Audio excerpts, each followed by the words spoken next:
Hello दोस्तों, कैसे हैं? आशा करता हूं आप सब अच्छे होंगे। मेरा नाम है सुजीत कुमार। जैसा कि आपको पता है, सरकार 22 तारीख को जो हमारे पहलगांव में अटैक हुआ, उस अटैक के बाद सरकार अपने स्तर से काम कर रही थी।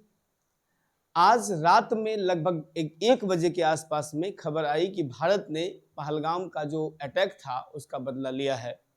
पाकिस्तानी मीडिया या पाकिस्तान का जो जनरल है वो खुद कर रहा है प्रेस कॉन्फ्रेंस कि भारत ने 6 जगह पे 24 बमबारी किए हैं। अब ये उसका खुद का कबूलनामा है।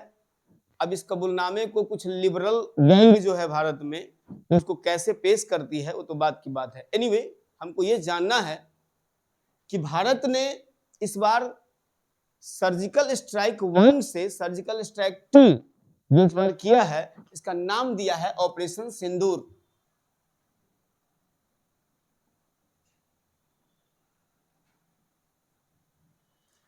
देखिए, आपको मालूम होगा कि वो घटना जो है, उस घटना में क्या किया था कि भारत की जो महिलाएं यानी कि भारत के जो टूरिस्ट थे जो वहां पर गए थे घूमने कश्मीर में, उस महिलाओं के सामने में उसके पति को मारा था।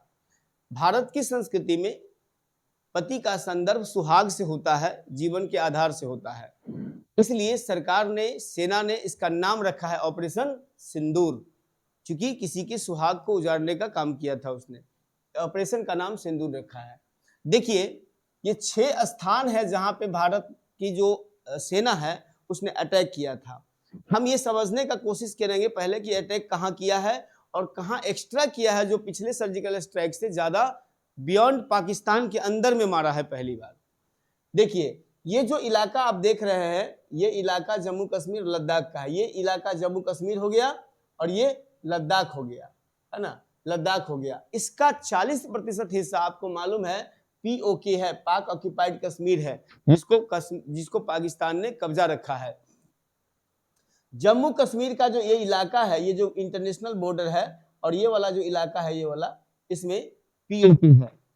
भारत की जो सरकार है यानी भारत की जो फोर्स है जो अटैक की है, वो इसी पीओके में अटैक की है। सबसे पहले इसने अटैक किया है मुजफ्फराबाद में, ठीक है, ये मुजफ्फराबाद है। आप लोग मैप पे जाइएगा तो देख लीजिएगा मुजफ्फराबाद।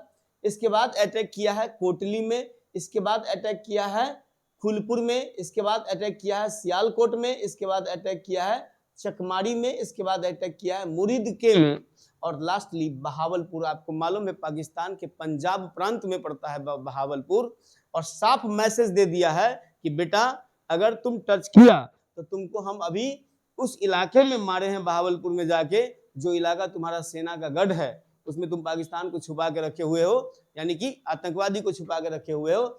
हम उस पंजाब प्रांत में भी मार सकते हैं तुमको, हम तुम्हारे लाहौर में भी जा सकते हैं। ये मत भूलो 71 का युद्ध, लाहौर में 13,000 स्क्वायर किलोमीटर जमीन मैंने कब्जा कर रखा है ना। लेकिन शिमला एग्रीमेंट के तहत ही हमने वो जमीन छोड़ा था उस समय। अब तो तुम शिमला एग्रीमेंट भी कैंसिल कर दिए हो, अब तुम कहीं के नहीं हो, तुम खुद अपने जाल में फंस गए हो।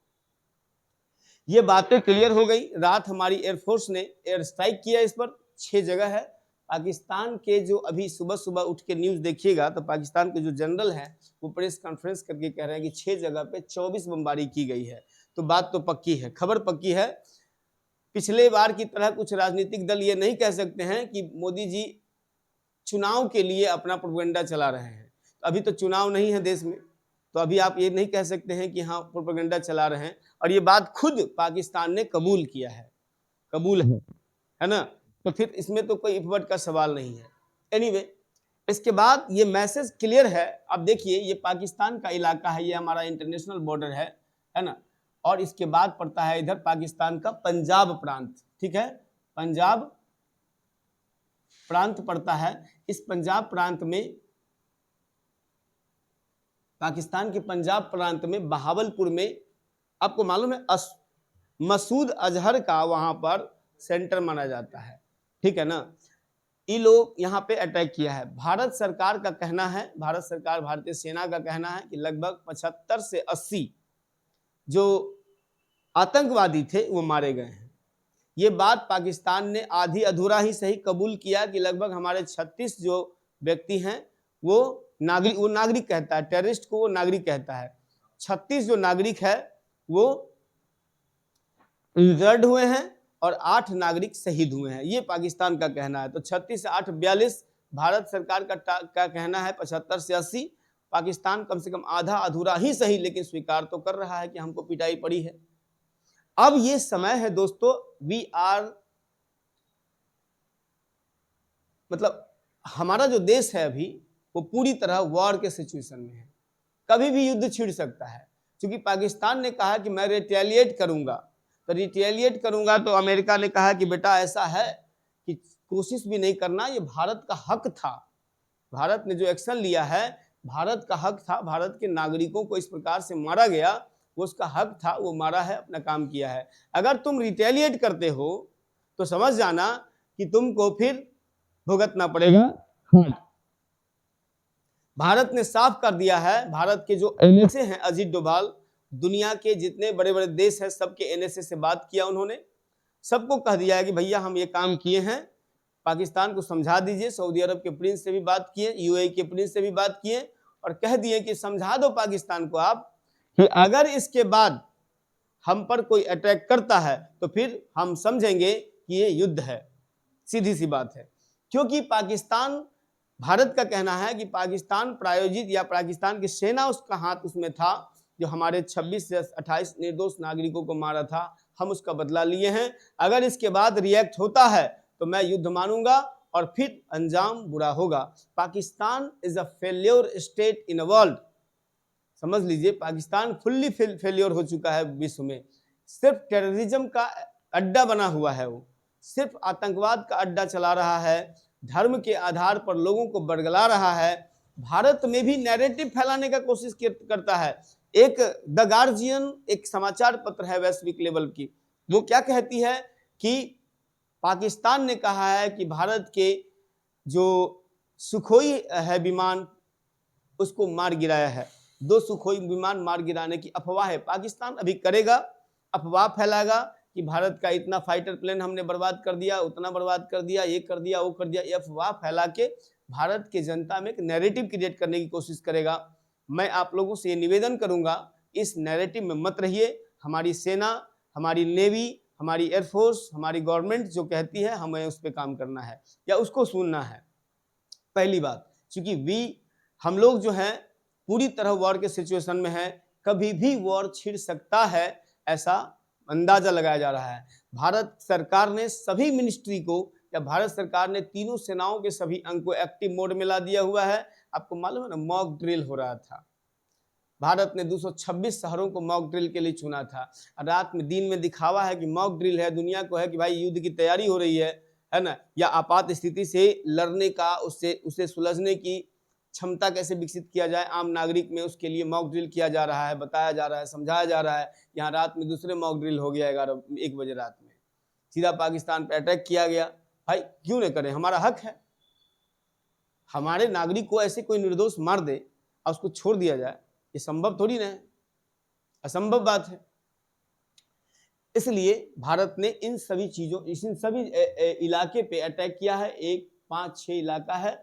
सबसे बड़ा इंपॉर्टेंट है बहावलपुर का इलाका। बहावलपुर का इलाका वही इलाका है जो पंजाब में पड़ता है, पाकिस्तान के अंदर जो पंजाब है उसमें पड़ता है। और ये बात साफ कर दिया गया है कि हम तुम्हारे इलाके में, अभी तो पीओके में मारते थे हम, अब तुम्हारे इलाके में मारे हैं, ज्यादा करोगे तो सियालकोट क्या, हम तुम्हारे लाहौर में भी अटैक कर सकते हैं, ये बात समझ लो। तुम पाकिस्तान में आतंकियों को कहीं भी शिफ्ट करोगे हम वहां चले जाएंगे, इस बात को समझ लो, क्लियर है ये।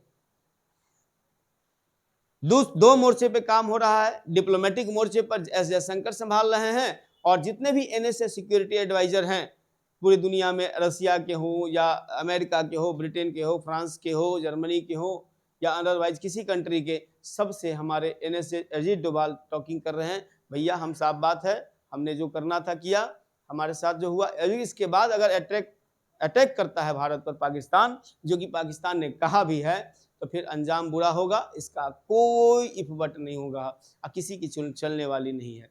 ये सब सिचुएशन है।